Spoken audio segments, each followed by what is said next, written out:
আপনারা কি জানেন যে বিশ্বের সমস্ত মুসলিম দেশের অর্ধেকেরও বেশি একসময় তুর্কিদের দ্বারা শাসিত হয়েছে?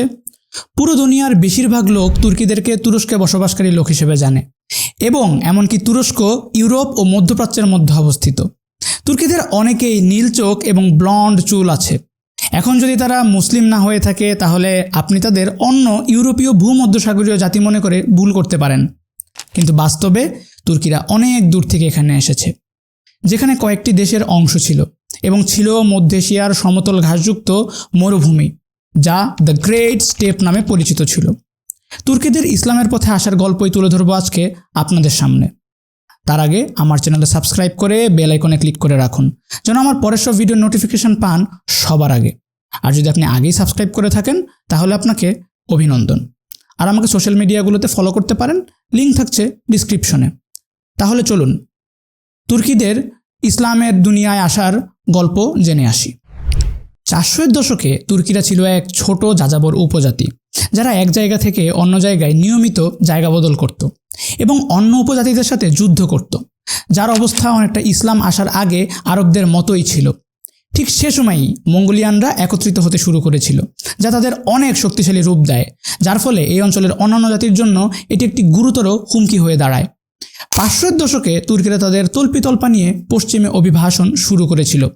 একটু আগে যে বলেছিলাম দ্য গ্রেট স্টেপের কথা, সেটা আসলে কি? জায়গাটি ছিল বেশ চওড়া সমতল, কিন্তু সেখানে প্রচুর লোক একসাথে বসবাস করা সম্ভব ছিল না। তাই তুর্কিরা যখন পশ্চিমে চলে গিয়েছিল তখন তারা খুব অল্প লোকের বিনিময়ে বিশাল জায়গা পেয়েছিল থাকার জন্য। অবশেষে তারা সেখানেই তাদের প্রথম তুর্কি সাম্রাজ্যের যাত্রা শুরু করে। সে সময় থেকে ধরে কয়েকশো বছরে দ্রুত বেড়ে যায় মুসলিমদের সংখ্যা এবং মুসলিমরা আরব উপদ্বীপের বাইরেও প্রসারিত হয়ে যায় এবং একটা সময় তারা তুর্কি সাম্রাজ্যের একদম কাছে চলে আসে। ওই একই সময়ে আবার চীন পূর্বে ভূমি গ্রাস করছিল এবং মুসলমানদের জন্য ডান দিকে এগিয়ে যাচ্ছিল। মাঝপথে বাধা পড়ে তুর্কিরা। তুর্কি সৈন্যদের একটি ছোট দল রাজপ্রাসাদের যুদ্ধে মুসলমানদের সাথে যোগ দেওয়ার সিদ্ধান্ত নেয়, যা মুসলমান এবং চীনাদের মধ্যে প্রতিদ্বন্দ্বিতার ক্ষেত্রে একটি গুরুত্বপূর্ণ যুদ্ধ। তখনই তারা প্রথম ইসলামের বাণী শুনেছিল। সে সময়ের সে যুদ্ধে মুসলমানরা চীনাদের পরাজিত করতে সক্ষম হয়েছিল এবং কিছু তুর্কি তখন যুদ্ধের পরে ধর্মান্তরিত হয়ে ইসলাম ধর্ম গ্রহণ করে। ইতিহাসের এই মুহূর্তটি ছিল বাকি তুর্কিদের শেষ পর্যন্ত ইসলাম গ্রহণের সূচনা বিন্দু। কয়েকশো বছর আগে বুখারা থেকে একজন বণিক ব্যবসা করার জন্য মধ্য এশিয়ার মধ্য দিয়ে যাচ্ছিলেন। তিনি স্থানীয় তুর্কি শাসকদের একজনকে জিজ্ঞাসা করেছিলেন যে তিনি সেখানে একটি মসজিদ তৈরি করতে পারবেন কিনা, কারণ যেহেতু মুসলমানরা তখন সেদিকটা বেশি বাণিজ্যপথ হিসেবে ব্যবহার করতে থাকে এবং তাদের প্রার্থনা করার জন্য কোথাও একটা মসজিদের প্রয়োজন ছিল। তৎকালীন শাসক ওনাকে অনুমতি দিয়েছিলেন এবং এমনকি এটি নির্মাণের জন্য ওনাকে কিছু অর্থও দিয়েছিলেন। আর সেই বণিকে ছিলেন ইমাম বুখার রহমাতুল্লাহ আলাই। অবশেষে মসজিদটি নির্মিত হয় এবং মুসলিম কাফেলা সেখানে থামতো, নামাজ আদায় করত, এমনকি বিশ্রাম করত। হঠাৎ একদিন সাতুক বুগরাহ খান নামের এক কিশোর 12 বছর বয়স অবস্থায় কৌতূহলী হয়ে ওঠে। অতঃপর মসজিদে প্রবেশ করে এবং মুসলমানদের দিনে 5 ওয়াক্ত নামাজ পড়তে দেখে বিভিন্ন প্রশ্ন করা শুরু করে। তারপর ছেলেটা নিজে থেকেই মুসলমান হওয়ার সিদ্ধান্ত নেয়, কিন্তু তার ইসলাম গ্রহণের ব্যাপারটা সে তার পরিবারের থেকে গোপন রাখে। আপনারা যদি মুসলিম ইতিহাস নিয়ে আগে একটু ঘাটাঘাটি করে থাকেন তাহলে কখনো না কখনো নিশ্চয়ই এই সাতুকের নাম শোনার কথা। এই সাতুক ছিলেন তৎকালীন শাসকের ভাগ্নে এবং সাতুক সব সময় মামার আশেপাশেই থাকতেন। পরবর্তীতে সাতুক তার লোকদের ইসলামের পথে আনার সুযোগ নষ্ট করতে চাননি। অবশেষে সাতুক প্রথম মুসলিম তুর্কি সুলতান হয়ে সিংহাসন গ্রহণ করেন।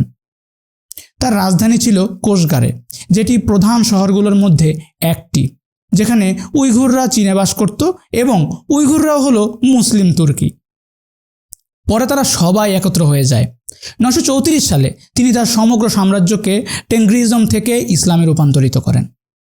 মুসলিম পরিব্রাজক ইবনে ফাদলান এই ব্যাপারে বলেন যে 200,000 তাঁবু মুসলমান হয়েছে, আর প্রতিটি তাঁবুকে একটি পরিবার হিসেবে বিবেচনা করে এই সংখ্যা দাঁড়ায় প্রায় 500,000। এটিকে কারাখানিদ সাম্রাজ্য বলা হতো এবং এটি ছিল প্রথম মুসলিম তুর্কি জাতি, যাদের বংশধররা ছিল উজবেকিস্তানের উজবেক, চীনের উইঘুর এবং আফগানিস্তানের হাজারার। সব যখন ঠিকঠাকভাবে চলছিল তখনই কারাখানিদের একজন শত্রু তাদের পরাজিত করার উদ্দেশ্যে আরেকটি তুর্কি উপজাতি তৈরি করে। সামানিদরা ছিল একটি পারস্য উপজাতি যারা তুর্কিদের কাছাকাছি বাস করত এবং জমি নিয়ে যুদ্ধ করত। সামানিদ সুলতান ইসমাইল সামানি সিদ্ধান্ত নেন যে এই বিরোধ সমাধানের সর্বোত্তম উপায় হলো এই অঞ্চলের অন্যান্য তুর্কিদের সাথে মিত্রতা করা। তাই তিনি তার কন্যাকে একজন শক্তিশালী সর্দারের সাথে বিয়ে দিয়ে তার সাথে মিত্রতা আরও দৃঢ় করেন। ইসমাইল দ্রুত তাদের উপর প্রভাবশালী হয়ে ওঠে এবং সবশেষে সমগ্র তুর্কি উপজাতি ইসলাম গ্রহণ করে। তাদের বলা হতো ওগুজ তুর্কি এবং তাদের বংশধররা ছিল তুর্কমেনিস্তানের তুর্কমেন, আজারবাইজানের আজারিস, ইরানের কাশকাই এবং তুরস্কের মডার্ন আনাতোলিয়ান তুর্কি। তবে এটি এখনও বৃহত্তম তুর্কি দেশ। কাজাকিস্তানের ইতিহাসের দিকে যদি আমরা তাকাই তাহলে দেখা যাবে কাজাকদের মূলত কিপচাক বলা হতো এবং তারা কৃষ্ণ সাগরের ঠিক উত্তরে তাদের নিজস্ব সাম্রাজ্য তৈরি করেছিল। এটি ছিল একটি বিশাল সাম্রাজ্য যা হাঙ্গেরি থেকে মঙ্গোলিয়া পর্যন্ত বিস্তৃত ছিল। তবে যতক্ষণ না আবার মঙ্গোলিয়ানরা এটি ভেঙে দেয়, কারণ মঙ্গোলিয়ানরা কিপচাকদের জমি দখল করে নিচ্ছিল এবং কিপচাকদের উপর শাসন করে। ইতিহাসের এইখানেই ঘটে আরেক অবিশ্বাস্য ঘটনা। আল্লাহর রহমতে মঙ্গোলিয়ানরা পরে সবাই মুসলমান হয়ে গেছে। মঙ্গল সাম্রাজ্যের এই অংশটিকে গোল্ডেন হোর্ড বলা হতো এবং 1313 সালে উজবেক খান এই সাম্রাজ্যের সুলতান ছিলেন। ভিডিওর প্রথমে সাতুকের কথা বলেছিলাম, মনে আছে? সাতুকের সাথেই উজবেক খানের বেশ মিল রয়েছে। তিনিও অল্প বয়সে মুসলমান হয়েছিলেন এবং সুলতান হওয়ার জন্য অপেক্ষা করেছিলেন। ক্ষমতায় অধিষ্ঠিত হওয়ার পর তিনি অবিলম্বে তার জনগণের কাছে ইসলাম প্রচার শুরু করেন।